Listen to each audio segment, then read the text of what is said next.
करे, क्रिकेट में आज इतनी सक्सेसफुल पर्सन है, वो क्रिकेट में बहुत सक्सेसफुल है, जरूरी नहीं है कि वो सिंगिंग में भी हो, जरूरी नहीं कि वो डांसिंग में हो। आज अगर सिंगिंग में अरिजीत सिंह बहुत फेमस है तो जरूरी नहीं कि वो क्रिकेट में फेमस हो। अगर हमको क्रिकेट की फील्ड में जाना है तो हम अरिजीत सिंह से अगर गाइडलाइंस लेंगे तो कभी ना कभी हमको एक अच्छी गाइडलाइंस तो हमको मिल ही नहीं सकता ना। तो सिंपल बात है, हम डिसीजन ऐसे लोगों से लेना चाहिए जो लोग इस सिस्टम के बारे में एक्सपर्ट है। तब मैंने एक चीज को समझा कि मैंने मेरे पापा मम्मी लोगों से डिसीजन लेना सही नहीं है, क्योंकि डिसीजन लेना मतलब क्या होता है, मैं मेरे पापा मम्मी से पूछ रहा हूं कि मैं करूं या ना करूं। पूछना और बोलना ये दोनों में अंतर है।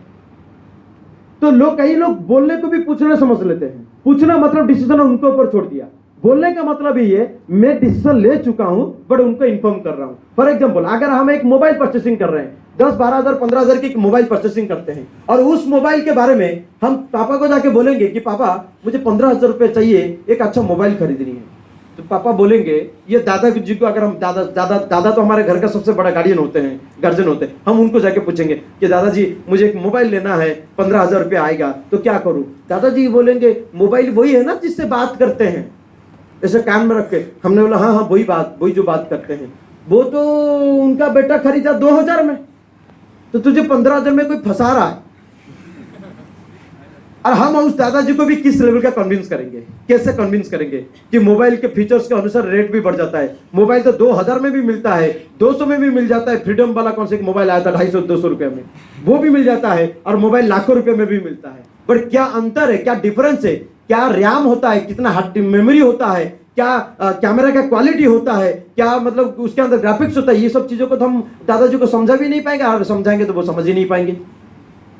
तो सिंपल बात है, ये सब चीज का एक्सप्लेनेशन जब हम उनसे दे नहीं सकते तो जाहिर सी बात है वो भी एक डिसीजन उसमें ले नहीं सकते।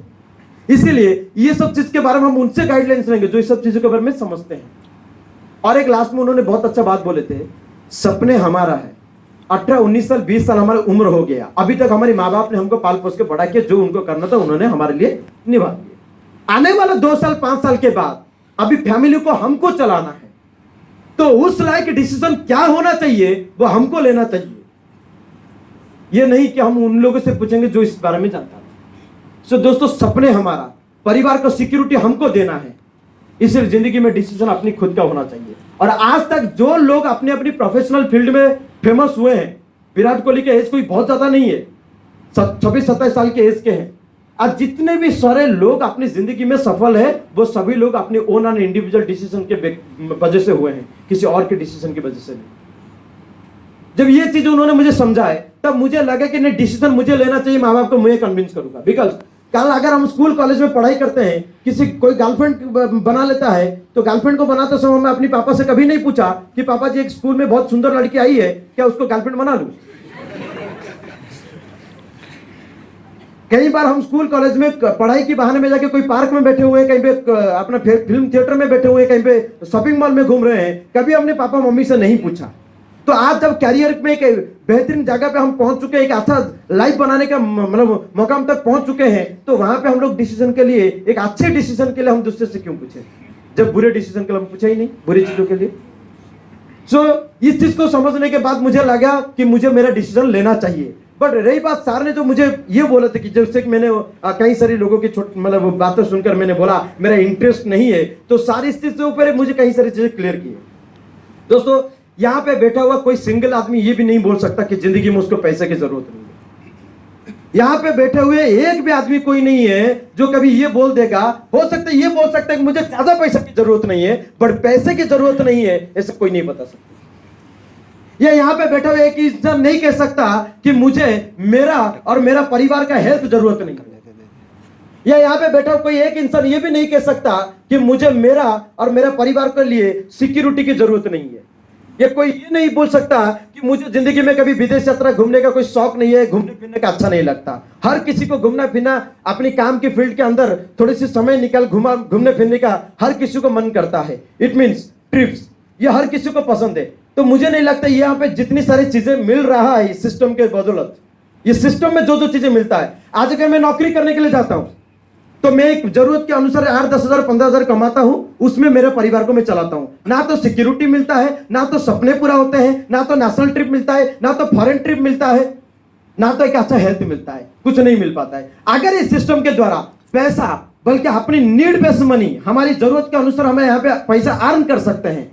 अपना देश विदेश यात्रा से लेकर, हेल्थ से लेकर सिक्योरिटी की मैं बात करूं, हमारे इस प्रोफेशन का एक बहुत ही अच्छा लड़का, मेरे ग्रुप का ही एक बहुत अच्छा लड़का, मिस्टर रायन फर्नांडिस, 6 साल पहले एक रोड एक्सीडेंट में उनका स्पाइनल कॉर्ड में प्रॉब्लम आया, जिसकी वजह से वो लास्ट 6 साल से वो बेड में है, पूरा पैरालिसिस, बॉडी पैरालिसिस हो गया उनका। 6 साल में पहले जब उन्होंने जॉब छोड़कर, उस समय उन्होंने जॉब छोड़कर हमारे साथ पूरा टाइम काम किया था, पार्ट टाइम सोच कर आया था, बट उन्होंने पूरा टाइम काम स्टार्ट किया था। बट एक बात सोच कर देखिए, अगर 6 साल में किसी भी, अगर वो जॉब प्रोफेशन में होता या किसी ट्रेडिशनल बिजनेस में भी होता, और 6 साल में अगर वो बेड में रहता, तो कोई भी कंपनी उनको इनकम दे पाता? कोई नहीं दे पाता। अगर इस कंपनी का वो एम्प्लॉय भी होता ना, तो भी उसको नहीं मिल पाता। पर इस कंपनी का वो एसोसिएट है बोल के, उसका टीम है बोल के, आज वो 6 साल से बेड में रहने के बावजूद भी साल भर में, मैं लास्ट ईयर का इनकम देखा उसका 4.5 लाख, दिस ईयर का इनकम देख रहा हूं 6 लाख ऑलरेडी क्रॉस कर चुका है, एक बेड में रहने के बावजूद। क्यों? क्योंकि उसका टीम परफॉर्म कर रहा है, ये सिक्योरिटी उसको मिला। मेरे सामने और एक बहुत ही अच्छा एग्जांपल है, मिस्टर अर्जुन दे। लास्ट 2-2.5 महीने पहले वो कैंसर की बीमारी से वो गुजर गए, उम्र था मेरे बराबर का। 2 साल पहले उनको एक प्रॉब्लम हुआ, उसके बाद मेडिकल में एडमिट हुए, एक किडनी निकाला गया ऑपरेशन होके, उसके बाद पता चला कैंसर हो गया, उसके बाद अभी जस्ट 2 महीना पहले उनका डेथ हो गया।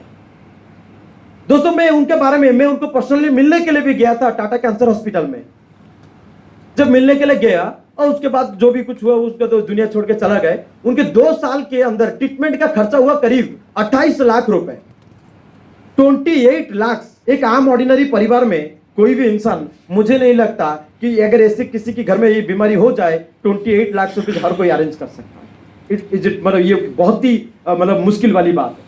बट उन्होंने बेड में रहने के बावजूद भी 28 लाख रुपए के अरेंजमेंट किए। कैसे? सबसे पहले उनका 10 लाख का हेल्थ इंश्योरेंस था जो उनको मिल गया। सेकेंड, कुछ लोगों का उनको मदद मिल गया, 3-4 लाख वहीं से हो गया। प्लस उसके साथ 1.5-2 साल में उनका करीब 12 से 13 लाख रुपया उनका इस सिस्टम की अर्निंग से ही पैसा आया, जिसके लिए उनकी ट्रीटमेंट हुआ।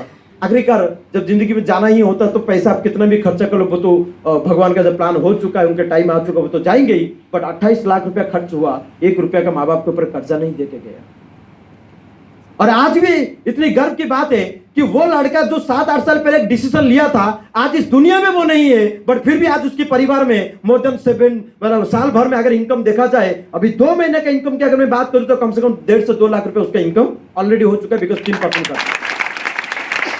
तो बात कभी सिक्योरिटी के बारे में बताया जाता है। और यहाँ पे जो 3 फोटोग्राफ्स आपके सामने लगा हुआ था, यहाँ पे मिस्टर राणा सरकार जी थे।